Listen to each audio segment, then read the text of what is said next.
and Tamar Rice are just a few of the names of men who have been killed at the hands of police officers. While officers are deemed as men whose job is to protect and serve, the names of men killed continue to grow. So we wondered, should Southern California police officers be required to wear body cameras while on duty?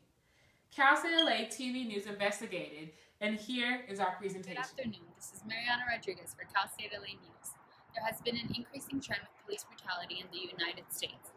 Many have asked and wondered how we can keep our police officers accountable. So our producers at Cal State LA News posed the question, should California police officers be required to wear body cameras while on duty?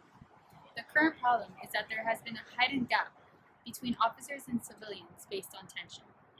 According to copblock.org, there's an estimated 5,986 reports of misconduct reported yearly.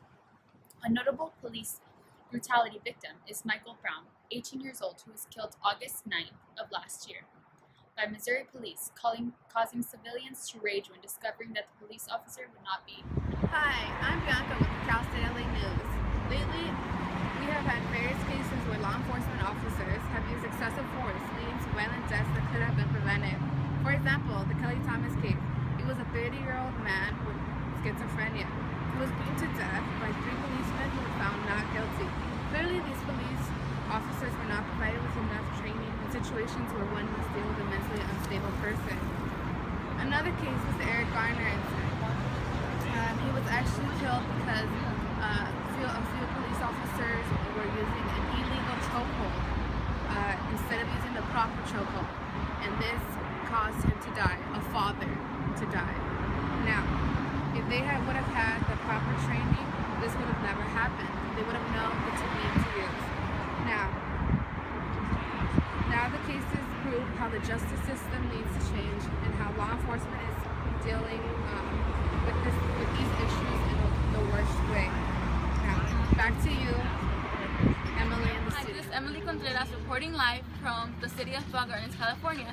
Today we're going to talk about how to correct the ill. We believe government funds are to be used to be able to provide police officers with the body cameras that will be used when they are in the field. Our plan of action is that officers should wear cameras at all times for handling a case in the field. That will help avoid many misunderstandings and prevent misconduct. It will also stop many problems between the government force and the people. It's stated by many sources, and one is the New York Times, which states that when something happens, to have a video record of it will help many people by seeing the side of the police officers and the people. We should make a policy that will enable the government to make a proposition so people can vote on it throughout the United States. The government would have to pass this law and have it applied throughout the United States, making police officers wear body cameras, creating a more safer and fair communities. This is Emily Contreras reporting live from Bell Gardens. According to the New York Times, after the first year, the cameras were introduced in February 2012. The complaints against the officers fell in about 88%. Within the rates that has increased the police brutality, many people suggest different types of ideas. The cure may solve the ill because officers have rough edges to polish off in order to have some positive forces. According to the Procast, a quote that talks about how should the police officers should wear cameras while being on duty. The quote is, if body cameras for police officers to cure all that isn't. This is Evan Morales reporting live from Cal State LA. Ever wonder what a body camera would look like on an officer? Here's an inside look. Body cameras will be strapped on either the chest of a police officer or the helmet. In this clip, you get to see what an actual body camera looks like on a police officer. If Southern California police officers implemented a body camera program, there would be a cost. According to the handbook implementing body-worn cameras issued by the U.S. Department of Justice, body cameras will cost approximately $120 to $2,000 depending on the body camera purchased. With the cost of storage for data, prices begin at $1 million. However, many cities around the world are taking advantage of implementing body cameras.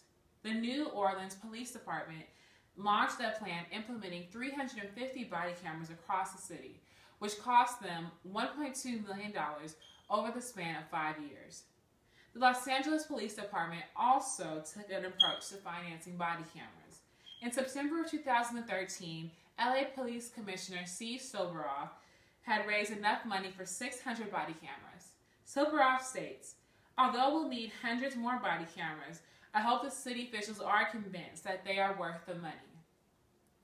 The largest benefit to this addition will be the ability to not only keep police officers accountable for their actions, but to also have the ability to play all incidences back. This will be a crucial step when playing detective when police brutality cases arise within our city. We were interested in learning how other people felt about this topic. So we hit the streets and asked, and here's what people had to say. Police officers should definitely wear body cameras because, for example, the case of Mike Brown and what happened in Ferguson, people will be able to see both sides of the story. And like that, people won't judge off what they hear, but what they see. Yes, I believe that police officers should wear cameras because it wouldn't be just a bunch of he said, she said. It would be more of seeing what had actually happened and just getting all the... We hope you develop an opinion on this issue. If you feel your city police officers deserve body cameras, demand them from your congressman. Need more information? Visit house.gov/representative/fine. This is Crystal Miller for Cal State LA TV News. Thank you for watching, and good night, Los Angeles.